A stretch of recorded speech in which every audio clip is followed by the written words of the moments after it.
and I don't like asking for help. I think that's maybe just a man problem too. But when you really do reach that point where you need help and you have to ask, it's a humbling position to be in. But when you see somebody willingly doing that and wanting to and going out of their way, like they're in Michigan to help North Carolina, that is an overwhelming thing for people that desperately need it. And I mean, I think you guys get to see that kind of all the time, but the fulfilling aspect of doing good for others, you just don't really know what that like until you actually do it. Yeah. And, to your point, sometimes people that are in desperate need of help, they need some encouragement to reach out because of Yeah. those reasons, right? It's whether their pride is preventing them from doing that, or they are just too humble, to your point. But, I've seen and heard many stories where there will be, a garage owner or a employee of a tire and auto service facility, and they are in desperate need of help. Their house got washed away, and they're without clothes, or without meals, or without a place to stay.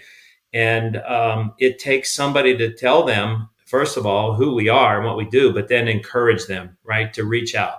Let me help you. Let me help you get on their website and fill out the application. And you really need to look at this because they can assist you and help you. And that's what we do.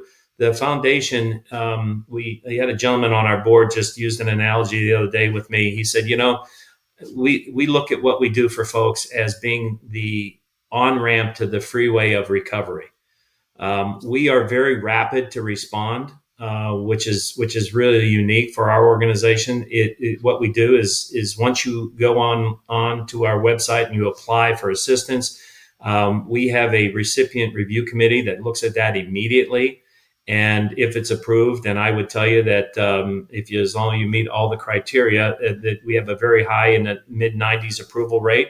You usually have a check in your mailbox within 72 hours. And those funds are, again, just that to get you on your feet as quick as possible, and then hopefully point you in the right direction so that you can continue to get support from others that can help you as well. But it's enable somebody, in my example that I gave you, to put food on their table, to go out and get some clothes to put on their back, to maybe pay the month's rent somewhere that they have to rent, or to get a hotel stay for a few weeks. So that's the kind of things that we do.